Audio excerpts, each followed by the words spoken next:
live long in captivity, and Doña Teresa exchanges it for a bag of beans. Mark never pays for his finds. He doesn't want animals captured deliberately. So that's exactly the way how I get all the monkeys, because these local people live on subsistence hunting, so they kill the mothers, and if they have dependent babies, they keep them like this one. And what is just what they put in the pot is scientific material for me. Not only are the animals saved from a cramped and uncertain future, but they could help Mark get protection for animals so rare that they're completely unknown to the outside world. As Mark speeds away, the skies open over the village. Here, every year, up to 7 meters of water drench every square meter of forest floor in the floodplain forest. Once the soil is saturated, water seeps into the rivers.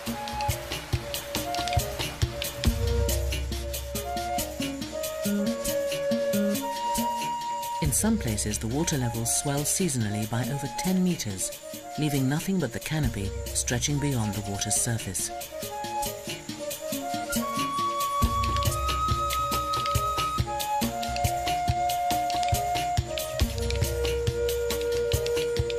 Now flowers blossom, and fed by the nutrient-rich waters, fruits ripen.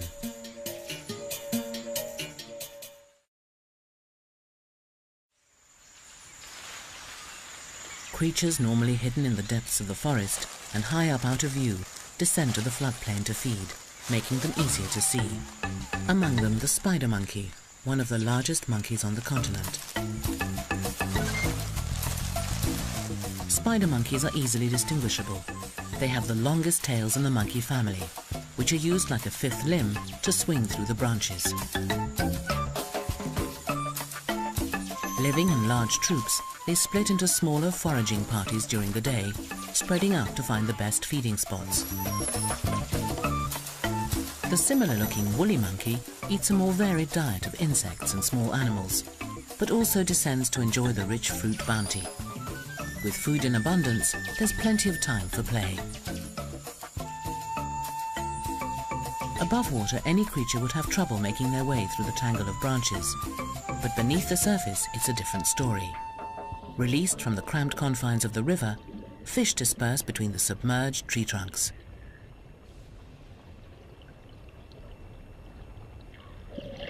Animals that usually travel by foot are forced to swim.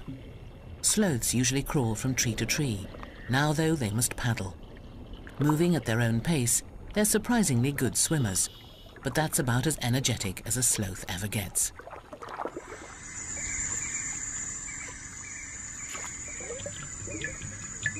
Other strange forms swim by, giants lurking in the murky water. According to legend, when sailors of old glimpsed these creatures at sea, they mistook them for mermaids. The resemblance is not very striking. These are Amazonian manatees or sea cows, one of a few species called sirenians. They look like whales, but are in fact closely related to the elephant.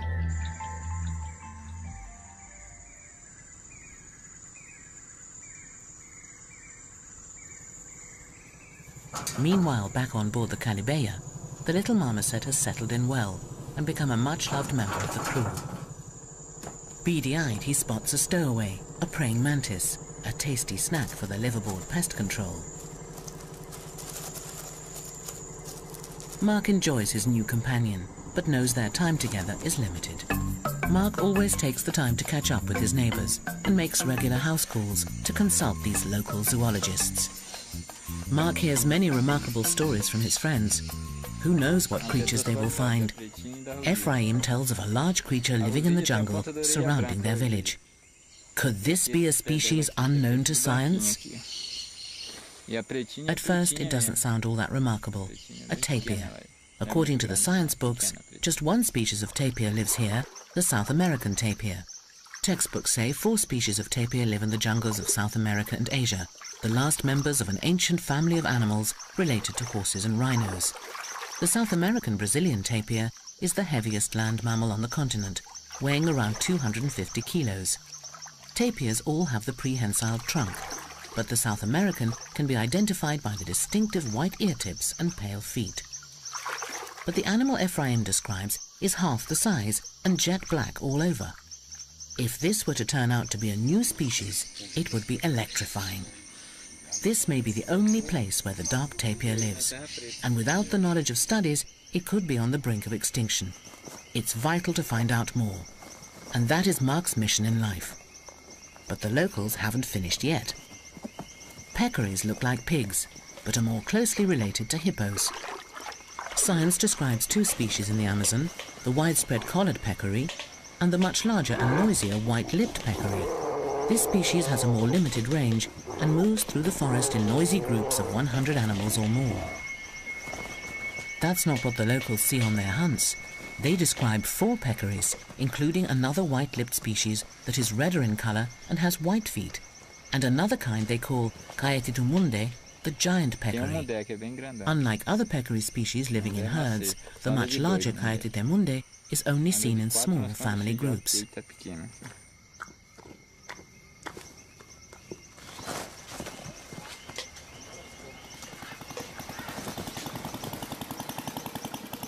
They recall hunts for this larger prey. The world of museums, biology and scientific journals means little to these men. They just want to make sure their children have enough to eat. They sometimes hunt the giant peccary. Like other members of its family, it aggressively defends itself, but an animal this size provides a lot of meat. No white collar, no white lip. Their dinner is a species completely unknown to science.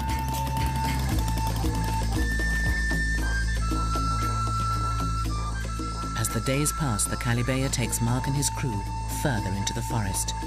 What new surprises lie in wait?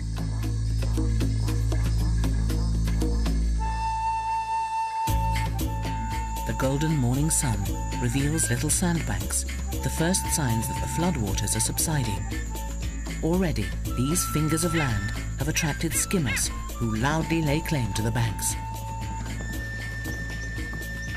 One morning, Mark has some surprise visitors. The men have killed another peccary, but knew their dinner would be of interest to Mark. The meat has already gone to feed their families, but the men kept the skin and pinned it out to dry. Mark instantly notes the large size, the stiff black mane, and the absence of a white lip or white collar. This skin comes from an animal unknown to science, a giant peccary. As Mark sits with his monkey friend, he recalls a similar gift and what may turn out to be the biggest discovery of his career. I was extremely lucky when I came to this little village on the Aripuanã River to do my usual interviews, and then the people told me that they just had hunted a manatee in the creek here, and then I was asking them how many types of manatee do you know, and they said 2, and then I noticed, I was aware that this was a new species.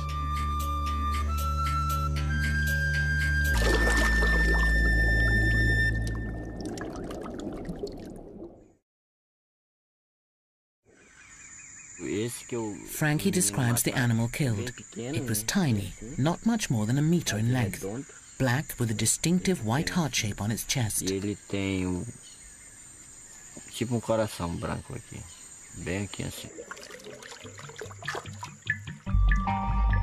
Could it really be possible that such an impressive creature has managed to go unnoticed for so long?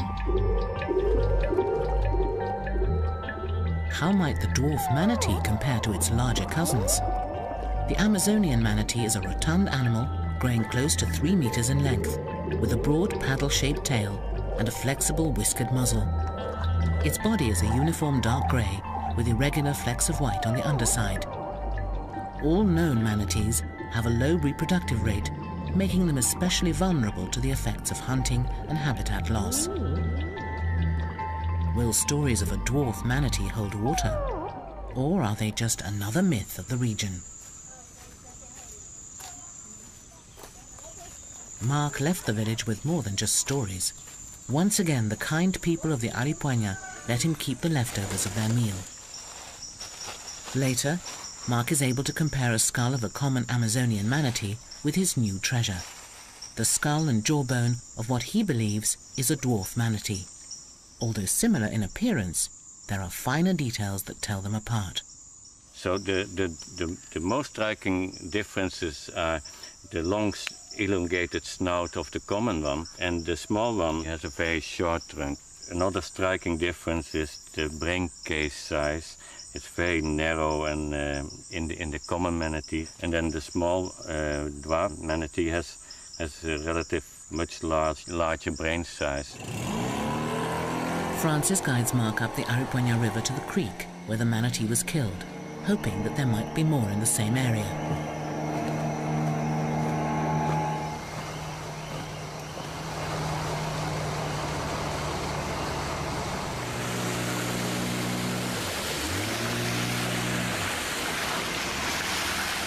They spot one of the Amazon's oldest inhabitants.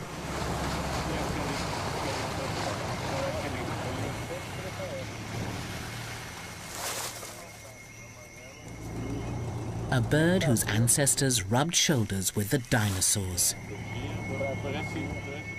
The Hoatzin. Hoatzins are known locally as the smelly pheasant for the musky odor they produce. But these birds are a biological wonder, a visual aid to the process of evolution. The chicks still have prehistoric features, including claws on their wings, just like Archaeopteryx, considered widely to be the first bird. They use the claws to scramble through the branches in the flooded forest. The claws disappear before adulthood. Hoatzins are unique birds, with complex stomachs to digest tough vegetation. Special bacteria needed for this harsh diet is passed to the chicks from their parents. The Hoatzin is a natural wonder and another threatened species in need of protection.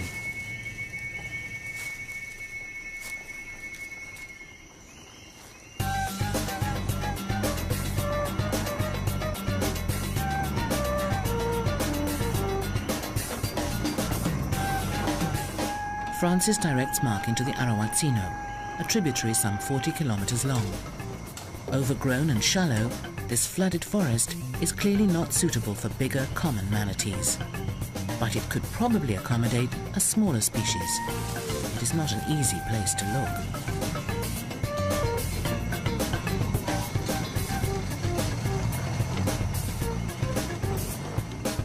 As a primatologist, Mark never stops scouring the treetops for monkeys.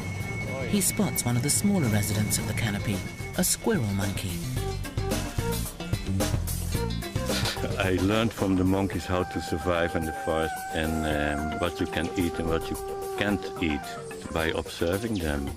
They taught me how to make a living without killing any animal.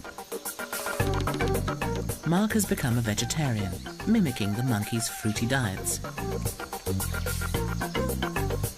Charismatic squirrel monkeys are among the monkey man's favorite subjects. The creek narrows with fallen trees forming barricades, but there is clearly lots of leaf matter. Could this be the food of the dwarf manatee? Deadwood lies across their path, but Mark won't allow such minor obstacles to get in his way.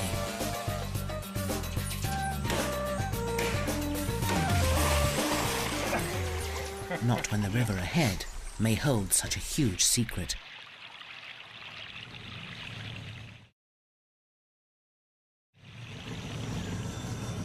As the search for a new species continues, Mark hears a song that is music to his ears, the duet of titty monkeys.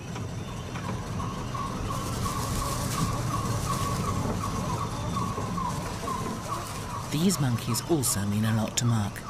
They were one of his earliest discoveries. He described them back in 2002. He named them Prince Bernhard titty monkeys in honor of his supporter, the Dutch Prince Bernhard.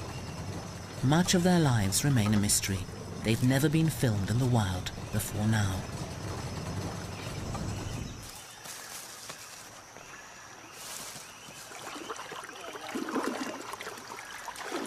The end of the road. But at least Mark has samples of the dwarf manatee's food.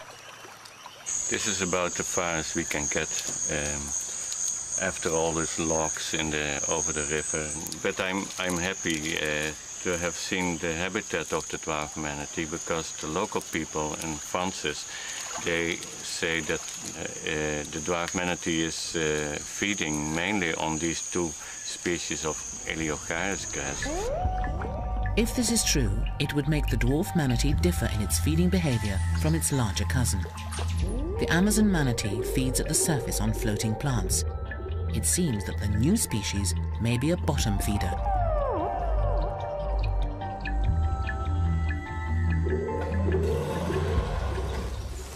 Mark will have to try again in the dry season. Once home, the Calibeia gets another visit.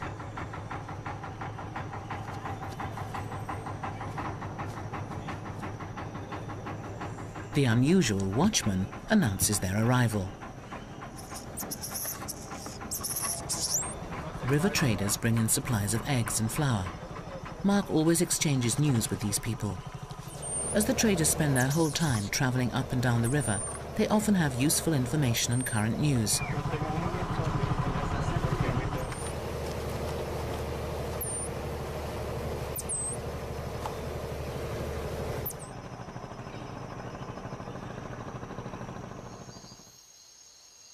September sees a change in the weather.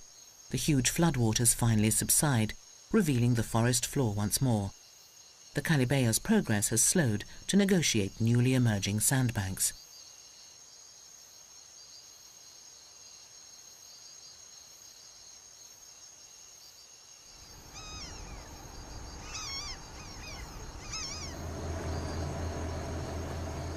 Mark uses the downtime to revisit a childhood fantasy, The Lost World. Not so fanciful now as Mark searches for missing giants himself.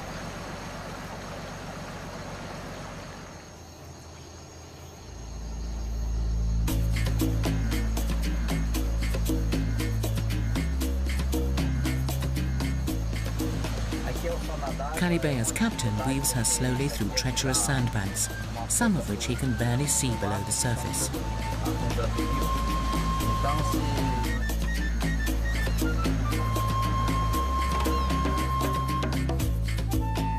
At the height of the dry season, the river reveals its skeleton, with sandbanks sticking out like ribs from the murk.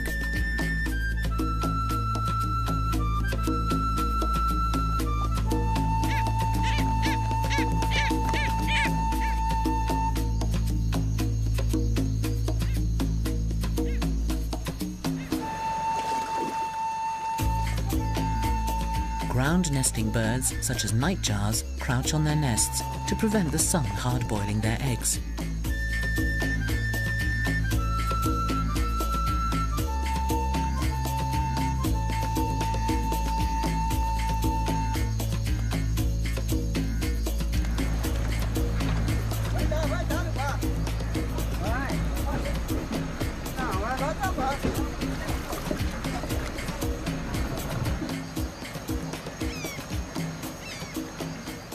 People lived here as far back as the Stone Age, and now the newly exposed rocks tell an ancient story. Here the Stone Age Indians clearly depicted a manatee. Here's the tail of the manatee, and here's the head. And I consider this a good omen for in the search for the dwarf manatee. Maybe they depicted the dwarf manatee. I hope so. I think one of the nicest engravings here. It's of a dolphin. It's a long, elongated snout and a high forehead. Unlike other dolphins, pink river dolphins or botos can turn their necks because the vertebrae have not fused. When the forest floods, botos twist through the tree trunks. They have long tooth-lined beaks and in the murky waters of the Amazon have lost the need for sight. Their tiny eyes give them a prehistoric appearance. The dolphins use sophisticated internal sonar to avoid collision in the gloom.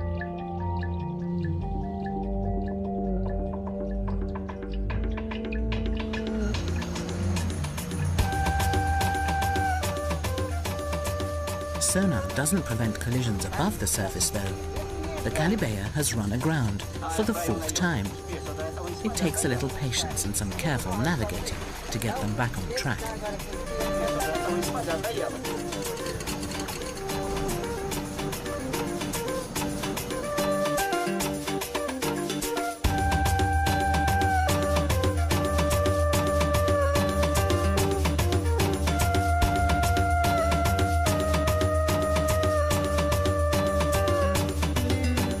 Finally, the ship reaches the Arauazino Creek.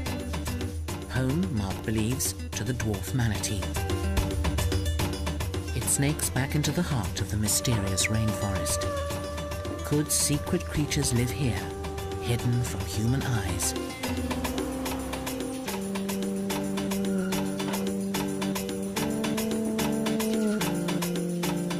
After months underwater, the sandy riverbanks are rich in minerals from decaying vegetation. Butterflies flock to lick up the nutritious cocktail.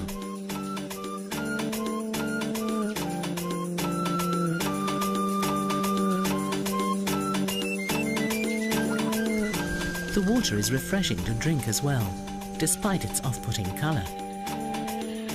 Mark is anxious to press on in his search for the dwarf manatee.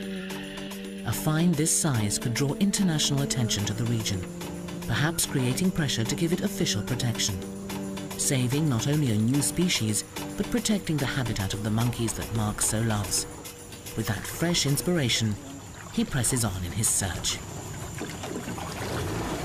Francis joins him again, along with his brother Ephraim. Logs and branches clog up the creek. Progress upstream is frustratingly slow. It's a bit of a helter-skelter ride, and they keep the chainsaw close at hand.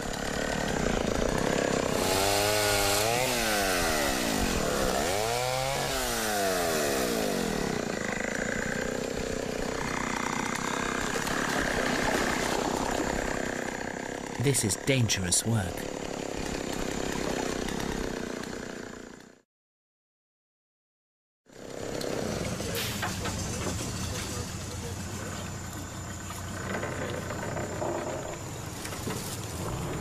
Francis spots one of the logs they cut just a few months ago, in the rainy season. It shows just how far the water level has dropped, some 4 or 5 meters. The speedboat's engine shatters the peace of the rainforest, disturbing the inhabitants. They spot an empty den, but the owners are nearby. The 3 men stop to get a closer look.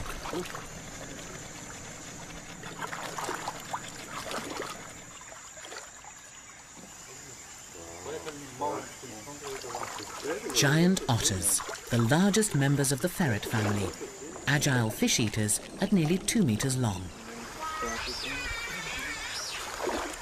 Mark decides to take a dip.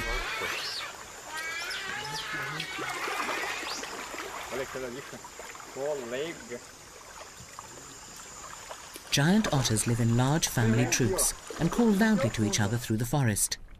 Once a common sight in the Amazon basin, hunting for pelts has greatly reduced their numbers. The otters seem reluctant to approach the bather, so Mark takes a look at their home instead. Otters don't always dig their own dens. Sometimes they find a natural cavity, such as this one, in the roots of a tangled tree. Butterflies have gathered on the den floor, perhaps absorbing minerals from the otter's urine or oil from their last fishy meal.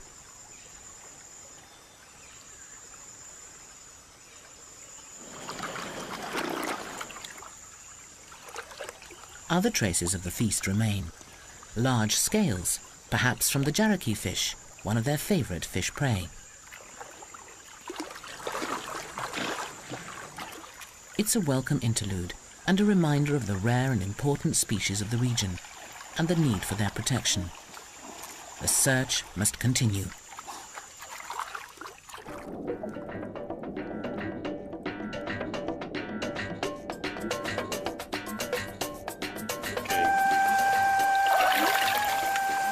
Vamos.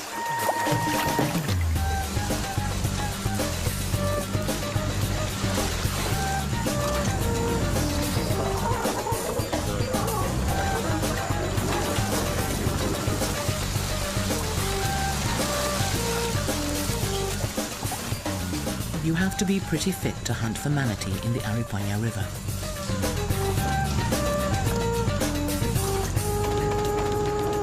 Only small caimans could live in this shallow creek. The spectacled caiman grows to just over 2 meters, but unlike its relative the black caiman, it's unlikely to attack humans.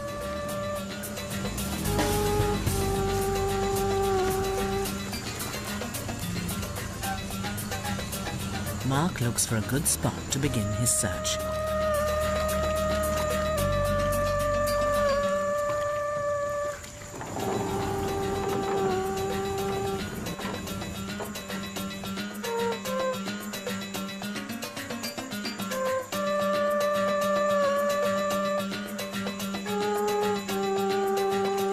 With a likely-looking area selected, the men string a net across the river.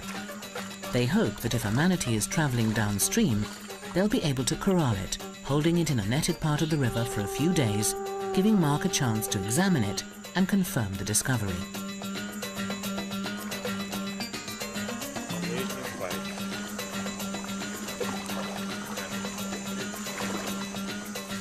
While the trap settles into the river, Mark, ever inquisitive, takes a stroll. Jungle dramas are being played out at all levels, and Mark finds great interest in it all.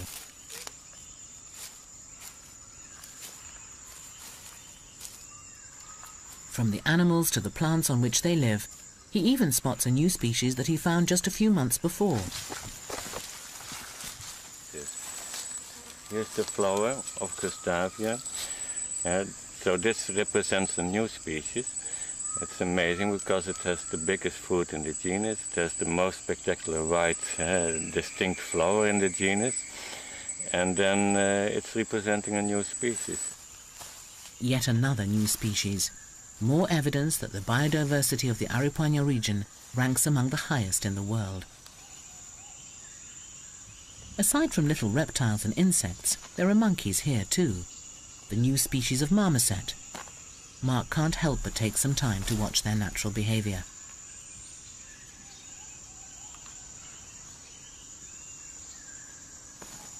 Like most marmosets, this new species appears to live in close-knit family groups, each defending a territory of their own. He hopes soon to return his captive friend to a wild group like this. At the moment, the little monkey's a bit young to stand its ground with a wild pack, but the time will come soon enough. The word marmoset comes from the French for grotesque, but the squirrel-like monkeys have won Mark's heart. Unlike other primates, these have specialized in eating gum. In areas where gum trees are plentiful, there can be as many as 50 groups of marmosets in a single square kilometre of forest. There are much larger animals in the area too. The tapirs are the biggest, pushing their way through the undergrowth with their compact bodies and feeding themselves with prehensile trunks. This is the common species, but maybe others lurk in the forest. Predators of the tapir are few and far between. The great cats have been almost hunted out of existence, though a few pumas still stalk in the shadows.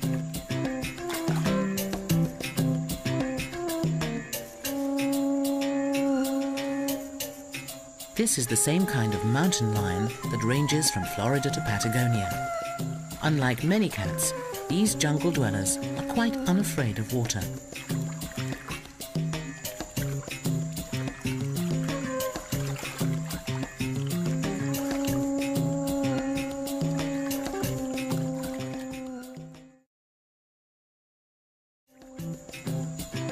With large predators around, Mark has the safety of his blade, but the knife is more for hacking through the dense vegetation than self-defense.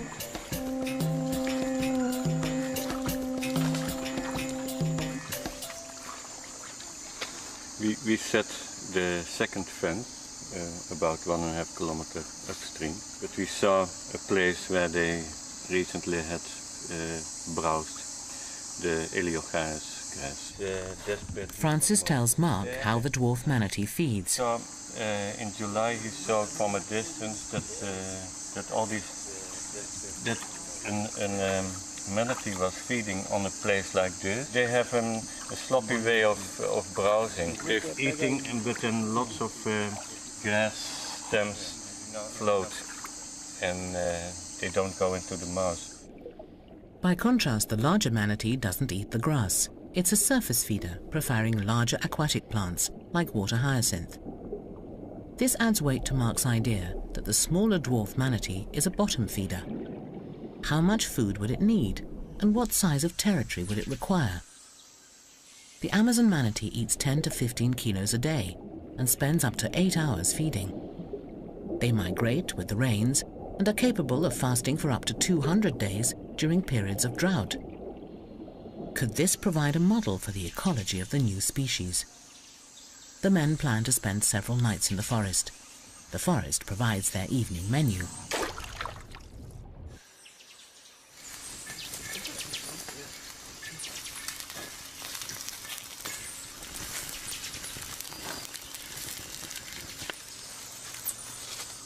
Watched over by his little companion, Mark catches up on some research. It's important for him to keep up to date with developments in the scientific community.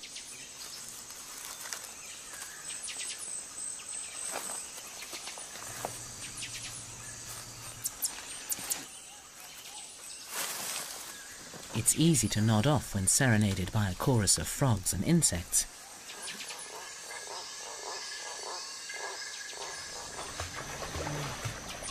Early morning, and the search begins in earnest.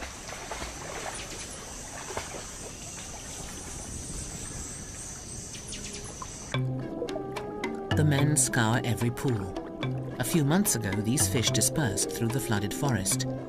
Now, in the low river, they swim in tight shoals.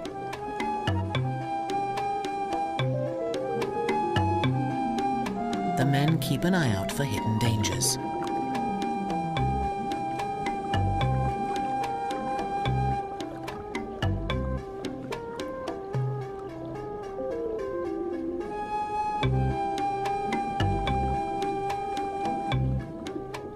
Mark spots a stingray, despite its superb camouflage of sand and stillness. It has a poisonous barb on its tail. If it lashes out, it could inflict an agonizing wound. It's nearly a meter across, but quickly disappears again under a fine dusting of sand. A reminder that even large animals can remain undetected in the forest.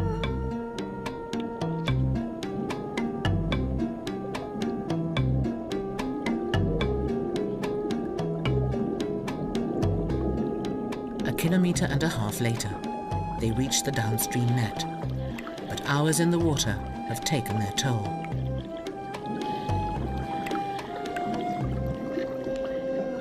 I feel very cold.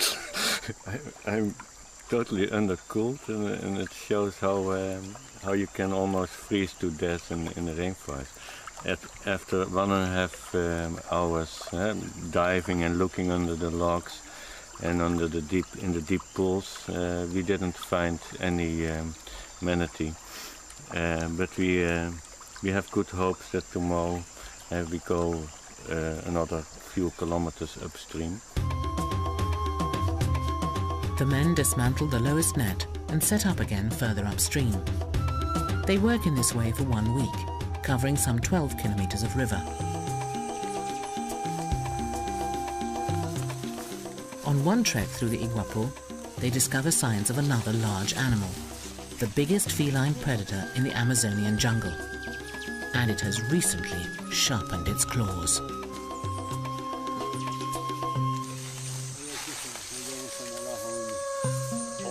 The predator has left its mark. The scratch marks on the tree trunk show just how high the jaguar stretched. It's more than 2.5 meters. The moment that I see this, then I think about it as a possible threat. But I still think that a fallen tree or a fallen tree branch is more likely way to be killed here in this forest. The jaguar, the real lord of the forest, the largest and most secretive cat of the Americas. The dense forest remains its final stronghold. Jaguars are known to prey upon aquatic animals and caimans, for instance. So it's probably the only predator for the dwarf manatee. has just time for one last swim.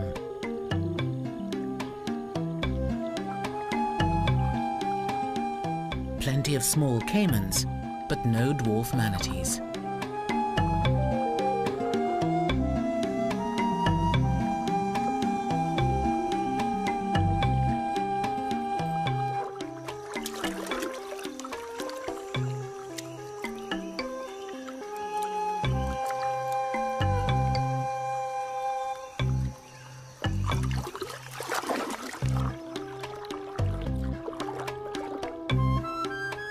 Mark's frustration grows because everywhere in the creek he sees the blunt ends of the Eleocharis grass.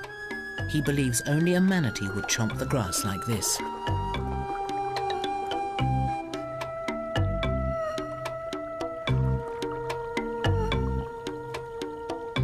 He finds a Stone Age carving of a manatee. Why else would ancient Indians depict a manatee in this small creek unless they'd seen them here?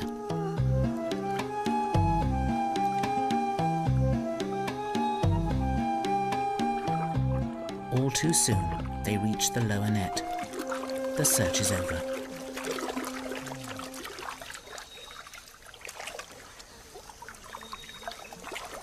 No luck this time. No manatees in this stretch of the river. Francis, Ephraim and Mark pack up the nets for the last time.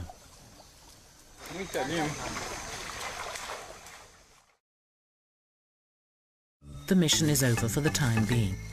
But while they're deep in the forest, one important task remains. Time for one member of the family to say goodbye. Mark had never planned to keep his little stowaway and has decided that it's time to return him to the forest. It will be wonderful to see him back in the wild. If Mark hadn't intervened, it would have stayed tied up in a village hut and would not have lived for long. A life in captivity rarely agrees with wild animals. Mark has had plenty of experience rehabilitating orphaned monkeys into the wild and begins by placing his little friend in a suitable spot. The monkey calls out into the forest, and from a distance, Mark can watch and wait for somebody to return the call. And he doesn't have to wait long. From past experience, Mark knows that if released near a wild group, this animal will be fine.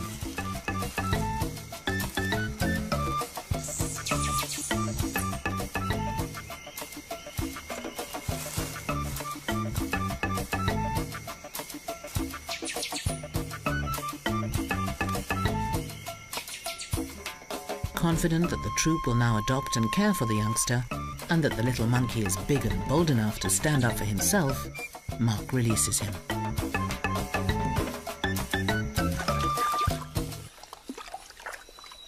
It's time to leave the forest and its secrets behind. A little disappointed that they haven't found the manatee, but renewed by the wealth of other wildlife in this region. The river may not have yielded a new manatee, but it seems the forest won't let his efforts go unrewarded.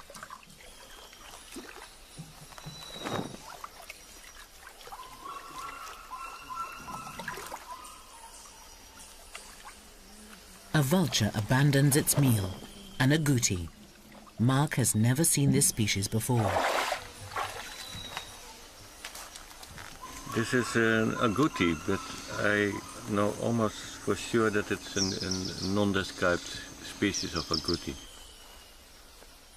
Agoutis with orange-brown fur live on either side of the Aripuanã River, but this specimen, sandwiched in the middle, has a greenish-black coat. Agoutis are long-legged rodents that forage for fallen fruits and seeds on the forest floor. They're hard to see, fast and agile, able to leap 2 meters to escape attack. The carcass was a lucky find. Mark may have stumbled across yet another new species of small mammal. And the forest still hasn't finished with Mark. It saves the best till last.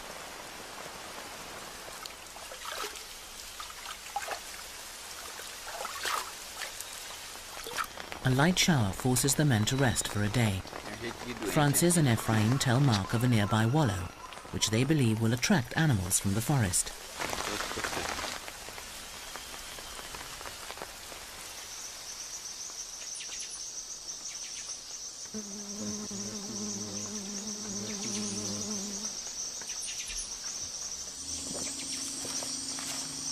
As soon as the rain stops, Ephraim leads him to the spot.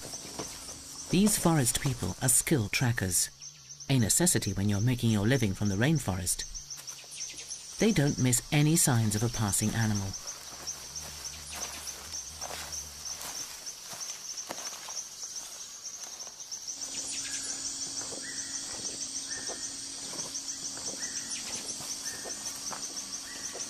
Among the fresh prints, Ephraim notices something that sends a shiver down Mark's spine.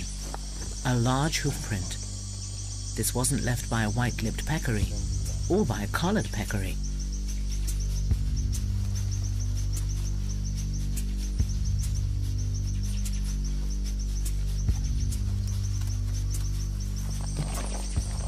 Mark immediately builds a viewing platform, determined not to miss the opportunity of seeing this creature never seen in the flesh before. The peccary, known to hunters, yet still unknown to science.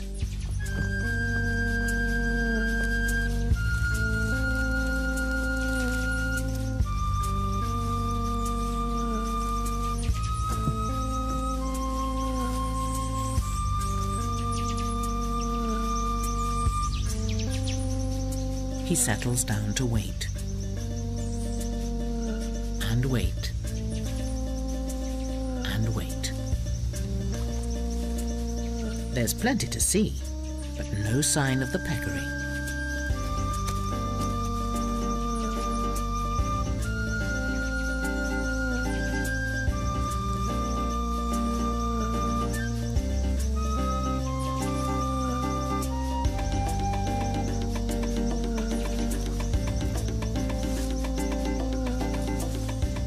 At last, his patience pays off.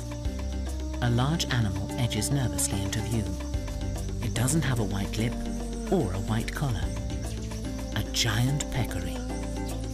It has a stiff black mane, like the skin the hunters gave Mark. It has never been seen by a scientist before, and certainly never filmed. It lives in a small family group, confirming the observations just as the local people described it. Altogether, there are 4, 2 adults and 2 youngsters. Mark, utterly thrilled, takes in every detail. Not only does he get the chance to examine a living animal, but it's being filmed for the first time. Typically for peccaries, the animals are wary. Being one of the larger prey species, they're a favorite meal of jaguars and other larger predators, including man.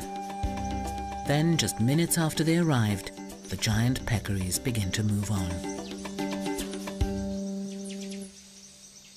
Yeah, I'm so happy now because after sitting here for ages on the platform, I finally got some nice footage of a whole family of the new species of peccary. So now I can publish this new species. So I'm extremely happy, and I leave this platform as soon as possible with my treasure.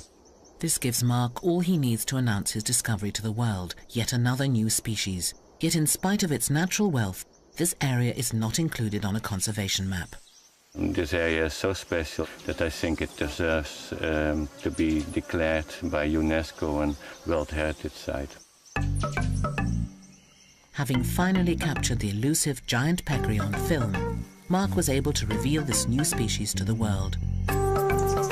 He hopes to argue the case that this amazing biodiversity deserves protection, both for the species we know and those that we are yet to find. And above all, he will keep searching and fighting with skill, tenacity, and an untiring passion to preserve the wonderful world of his beloved monkeys. Mark van Rooselen, the species hunter.